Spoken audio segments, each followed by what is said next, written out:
In the winter of 1912, 93 children were heard screaming inside the chapel of Santa Eulalia. When authorities finally forced the door open, there was no one there. The audio fades in with the hollow sound of a wind chime echoing through an abandoned desert town. The camera drifts across the sun-bleached ruins of an adobe orphanage, the air dense with dread. A blackened chapel door sits half-opened, chained from the outside. This is Santa Eulalia, New Mexico territory. Forgotten by the government, feared by the church, from 1841 to 1912, the orphanage was said to be a place of God's mercy, sheltering war orphans, plague survivors, and indigenous children taken during re-education programs. But no records survive. Only one thing remains: 93 names carved in shaky, childlike handwriting into the stone walls of the basement, each followed by a date. No surnames, no causes of death, just first names. And the sound of cries no one could explain. The children were never found, the chapel was sealed, and every person who worked at Santa Eulalia disappeared within a year. No official investigation was ever opened. Why? Because the church already knew what was buried beneath it. The town of Santa Eulalia no longer appears on maps. It lies buried beneath sand, scrub, and federal silence. Locals in northern New Mexico call it La Tierra del Silencio, the land of silence. Ranchers won't cross the boundary stones. Navajo elders refuse to speak the town's name aloud. Something happened there, they say, something not meant for human memory, but memory survives in stranger forms. In 1948, a geological survey team, digging near the ruins for copper, reported hearing what they described as childlike weeping, coming from underground tunnels. Thinking they'd uncovered an old cistern, they broke through a stone chamber near the chapel's foundation. What they found was no cistern. They found beds, dozens of tiny metal framed beds, rusted and chained to the floor. Above them, tally marks etched into the stone walls in neat rows of over 700. But when they returned the next morning, everything was gone, the hole sealed. The foreman quit his job, and the dig was halted by a quiet government order. The team was told it was a misidentified archaeological site. One man on that team, James R. Clancy, was institutionalized 6 months later. His final journal entry read, "They never died, they just kept crying." Santa Eulalia, the saint after whom the asylum was named, never existed in Vatican records. Not canonized, not venerated, not even mentioned in obscure liturgical texts. And yet, inside the ruined chapel, above the altar where no priest has stood in over a century, her name is etched into the stone in Latin, Sancta Eulalia in terra tenebrarum. Saint Eulalia, in the land of shadows, local legend tells of a desert saint who wandered the southwest in the 1700s, offering protection to children who had survived plague, famine, or worse, banished colonists. She carried no cross, only a veil soaked in anointing oil, and a tattered leather book with no words on its pages. Parents claimed she could silence a child's scream with a single glance, but no one remembered her face. Only the echo of lullabies in languages no one spoke anymore. When the Franciscan missionaries built the orphanage in 1841, they claimed to have done so upon the sacred site of Saint Eulalia's final miracle, but they never explained what that miracle was. What kind of saint lives in the shadows, and who gave her the children? The Archdiocese of Santa Fe kept meticulous ledgers from 1800 onward: baptisms, deaths, school enrollment, even monthly meal logs from nearby missions. But when researchers combed through archives in 1964, hunting for any trace of the 93 children who vanished from Santa Eulalia, they found nothing: no adoption papers, no death certificates, no baptismal records. Nothing, only a single page, stained, torn, and hidden in the binding of an unrelated Jesuit report, listed the names, first names only: Arturo, Lena, Gaspar, Mary, Esteban, Sylvia, all written in a trembling hand. Next to each, a date, Some dates are just days apart, others years, but the list ends with the same month the chapel was sealed, February 1912. An anonymous note was scribbled on the back of that page. They were not meant to survive the rite, but they sang anyway. Linguists would later confirm that sang may not have meant what we think. In Latin, rooted dialects, it can also mean resonated, echoed, refused to silence, as if the children's suffering wasn't just heard, but preserved. Something in that chapel wasn't trying to bury them, it was trying to keep them awake. In 1933, a nurse named Helena Cartwright was admitted to the Albuquerque State Asylum for auditory delusions, religious paranoia, and night terrors. She had been a nun once, briefly, stationed at a remote mission near the ruins of Santa Eulalia.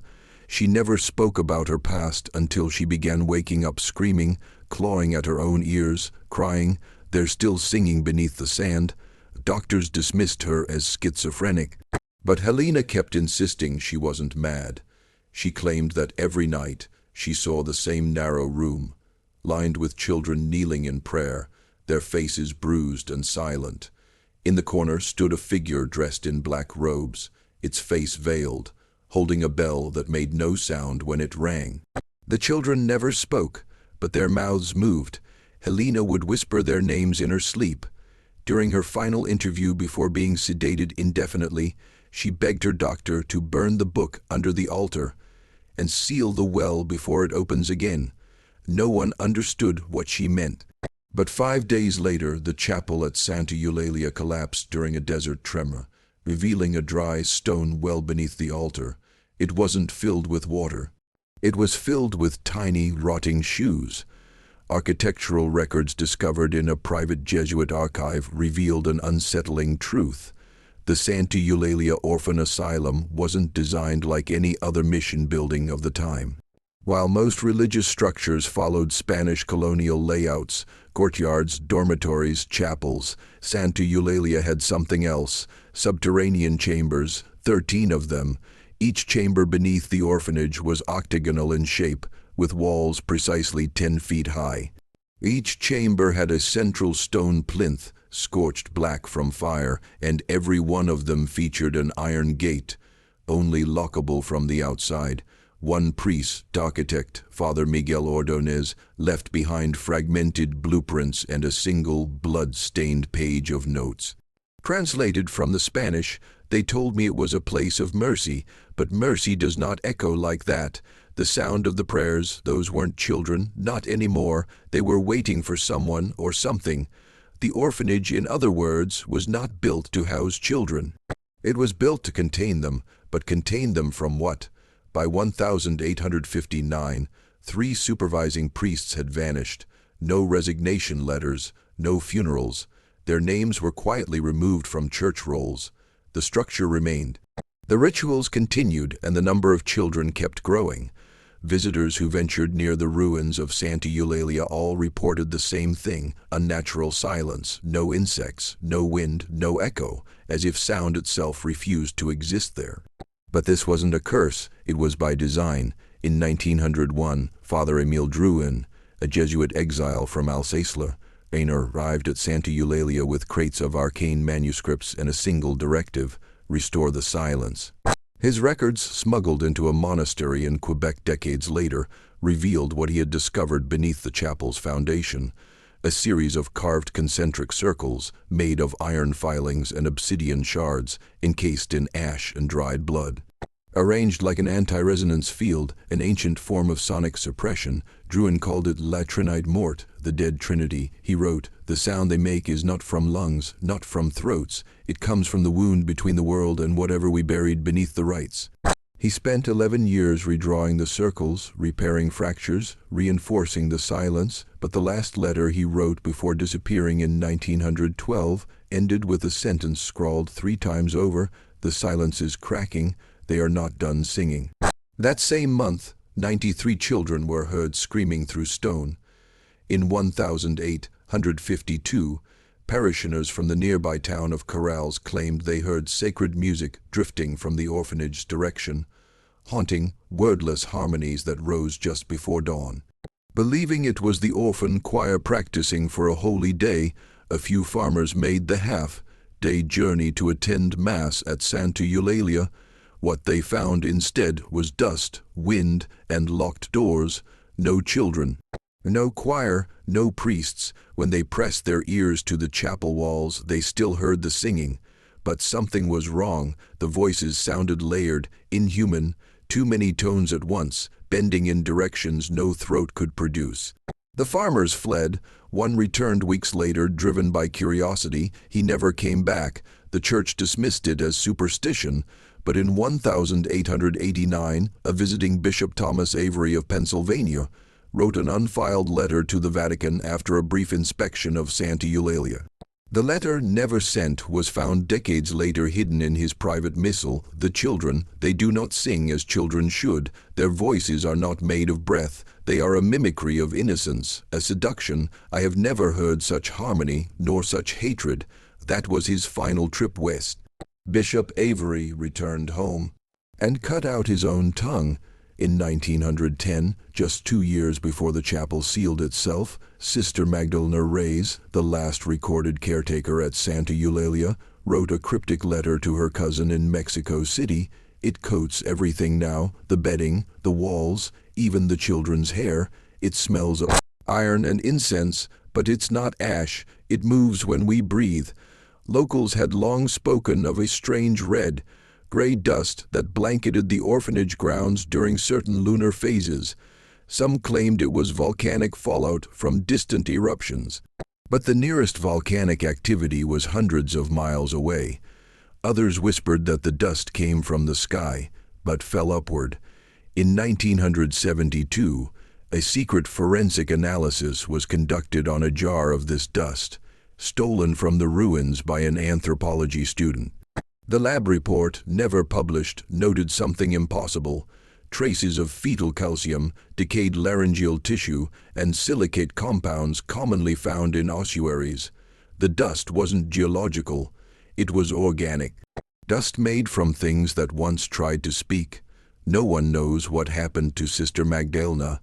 Her name appears on no passenger lists, no death registers. But in the margins of her final note, she scribbled the same sentence 3 times: "They're not dead, they're rehearsing." In the spring of 1906, a traveling exorcist named Father Julian Koenig arrived in Santa Eulalia under cover of night. German born, dismissed by the Vatican for unsanctioned rites, Koenig was known for confronting sites deemed impossibly haunted. But what he found here was different. He wrote one letter before he vanished: "This is no haunting. This is a performance that was never meant to end. They've built a stage beneath the skin of this earth. I can hear the audience waiting beneath me." Koenig stayed for only 3 days. On the 4th, smoke was seen rising from the chapel. He had broken inside and attempted to burn it from the altar down, but the fire never spread. The walls blackened, the roof cracked, but the flames died before they reached the floor. When locals entered, they found only his boots at the center of the nave, nothing else, not even ash. In a corner of the altar rail, something new had been etched, not by hand, burned into the stone. 4 words: "Only the faithful hear." That same night, 13 children at nearby orphanages woke screaming the same phrase in Latin: "Gloria in dolor," glory in suffering. When the original architectural records of Santa Eulalia were uncovered, 12 subterranean chambers were clearly marked. But during a covert excavation in 1957, ordered quietly by a retired New Mexico senator obsessed with local folklore, military engineers uncovered something else beneath the orphanage ruins: a 13th room. No entrance, no stairwell, no connection to the others. It was discovered when a ground-penetrating sonar anomaly showed a void 20 feet beneath the old chapel altar. When they drilled down, they found an octagonal stone chamber, far older than the rest of the foundation. Its walls were not adobe or brick, but a fused, black mineral that tested unlike anything in their records. At the center, a pedestal holding a glass cylinder, cloudy with age, sealed with melted lead. Inside was something horrifying: a small child's vocal cords, preserved, unrotted, still red, and carved above it, on the ceiling, in a language that has resisted every known translation, were hundreds of characters looping in spirals, interspersed with one phrase, repeated in English, "Sing faster." Before the cylinder could be removed, the chamber collapsed. 2 workers were crushed. The dig was abandoned. The senator who authorized it. He went blind 3 days later and refused to speak until his death. According to a confiscated 1909 journal by Sister Miriam, one of the last caretakers assigned to Santa Eulalia, the children had stopped speaking months before the chapel sealed. Not out of fear, not out of trauma, but because, as she wrote, they no longer needed mouths to sing. Sister Miriam described waking in the night to the sound of hymns rising from the dormitories. She would open the doors to find the children sitting upright in their beds, eyes closed, lips still. The sound seemed to vibrate through the walls themselves, resonant, layered, unbearable. Doctors were summoned.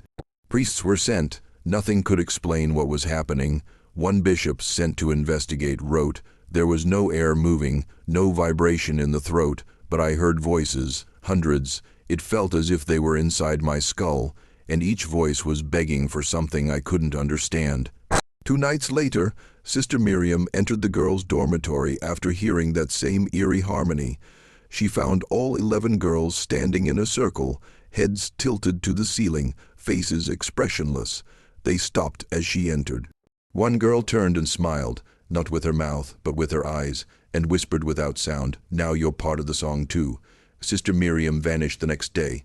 On the night of February 29, 1912, a leap year, the final event at Santa Eulalia was held in absolute secrecy. There was no public notice, no congregation, no choir, yet multiple witnesses from nearby hillsides reported candlelight in every window of the chapel and the low hum of organ music drifting through the desert wind. And then silence, so complete it felt like the earth had swallowed sound itself. One traveler, a ranch hand named Elias Gomez, claimed he was drawn to the chapel by the strange music. When he approached, he saw dozens of children filing into the chapel barefoot, dressed in white. Their eyes were closed, their hands bound in front of them with red ribbons. Elias never entered the chapel. He didn't get the chance, because standing at the doorway was a figure in robes darker than night, its face veiled in cloth stitched with Latin prayers. Elias described it as a priest made of absence. When it raised its hand, the candles in the chapel went out all at once. The sound that followed, he would later say, was not a scream, but the memory of one forced back into the lungs. Elias was found 3 days later wandering the desert. He had gone completely deaf. In 1994, a team of rogue researchers funded by a private theological institute conducted an illegal dig beneath what remained of Santa Eulalia's eastern wing. What they found was not a burial ground, but an arrangement. 87 skeletal remains, all child-sized, were discovered carefully positioned beneath the floorboards in a radial patterns, spines arched, skulls tilted toward a central point. There was no decay to the surrounding wood. No signs of trauma, but in each tiny ribcage, something metallic had been embedded. Tuning forks, forged in iron, short, wide, and stamped with inscriptions in Latin and Paleo, Hebrew, languages never used together. When struck by accident during excavation, the sound emitted was deep, warping, almost liquid. One researcher began vomiting immediately, another collapsed, weeping uncontrollably, the third refused to speak again.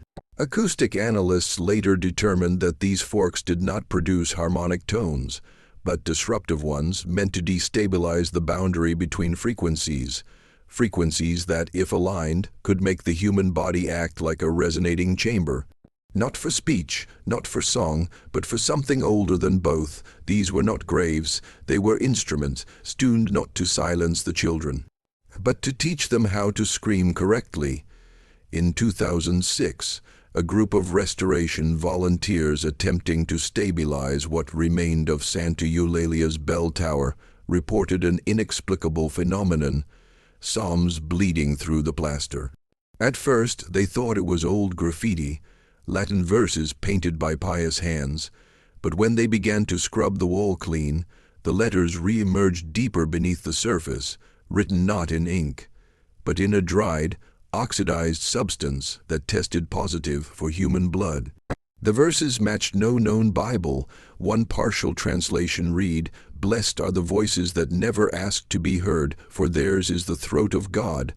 Audio recorders brought on site to document the workers' progress picked up an ambient hum not heard by human ears. When isolated, the frequency resembled a melodic structure, layered voices chanting in reverse. A linguist brought in to analyze the recording suffered a seizure after transcribing less than a third. Her final note, found in her hotel room, read, "It's not a language, it's an opening." That same night, the last stained glass window in the chapel shattered on a windless evening. The image it had displayed, a faceless woman holding a choir of headless children. The shards hummed for hours. In the summer of 1937, a government photographer named Irving Thorne was dispatched under the Federal Writers Project to document forgotten American ruins. When he arrived at Santa Eulalia, he took 72 exposures of the chapel, its grounds, and the desert beyond. Only 71 developed. The final frame, meant to capture the chapel's sanctuary at noon, came back entirely black, not overexposed, not damaged, simply empty. Curious, Thorne returned the next day, this time using 5 cameras at once, all set to shoot at the same moment. The result, 5 identical black frames. When he sent them to Kodak's New York lab, their response was unsettling. Light failed to enter the lens, not due to shadow obstruction or error. We do not have the language to explain this absence. Witnesses at the time noted something else, that inside the chapel, shadows had no source. They existed where they shouldn't, curled in corners that should have been lit, moving independently of human presence. Like echoes made solid, Irving's final photograph was of the chapel's altar. When he developed it, only one thing appeared, 93 tiny handprints, burned into the floorboards. Irving Thorne retired from photography that winter. He never spoke of Santa Eulalia again. Among the final relics removed from Santa Eulalia before its official closure in 1912 was a ceremonial object listed in Vatican shipping manifests only as the veil of the first offering. It was said to be worn during the founding mass, passed from one caretaker to the next for 70 years. The veil was thin, woven from black thread and gray lamb's wool, yet under light it shimmered like wet stone. The nuns who kept it described it as heavy as mourning, though it weighed less than half a pound. But those who wore it reported impossible sensations, muffled voices in the spine, soft breath behind the eyes, pressure in the skull that pulsed with unspoken syllables. Stored in a climate-controlled Vatican vault since 1913, the veil was recently re-examined during an internal investigation into pre-canonization anomalies. What they found disturbed even seasoned archivists. Thermal scans revealed a pulse. At irregular intervals, the fabric rose slightly, as if being inhaled. Researchers swore they heard something faint, impossible, emanating from inside the containment case. One more rehearsal. And in the stitching along the veil's edge, visible only under ultraviolet light, ran a phrase no one had seen before. She sings through whoever listens. In 1903, a boy named Elias Mercado was one of 20 orphans sent from Las Cruces to Santa Eulalia. He was 7, frail, quiet. His transfer was never documented by the church, only remembered by a distant cousin who recalled Elias begging not to go. 6 months later, he returned, alone. No records exist of who released him or how he found his way back across 200 miles of desert. But when he arrived at the Las Cruces parish, something was wrong. He did not speak. He did not cry. He simply stood at the altar, humming a slow, circular melody no one could identify. The priest, Father Calvo, approached him with holy water. Elias blinked and began singing, but it was not his voice. It was voices, many of them, all layered through his throat.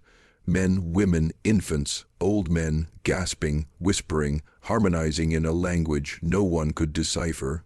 The hymn lasted 7 minutes, then Elias collapsed. He never awoke. At his funeral, the priest refused to say Mass.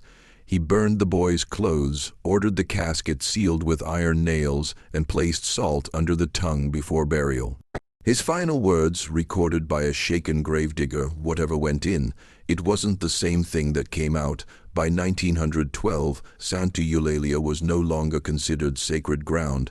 The Vatican had quietly stripped it of consecration. No last rites were performed. No relics were left behind, only warnings written in code, sealed in red wax, and stored in forgotten ecclesiastical drawers. But even after the site was abandoned, the sound never died.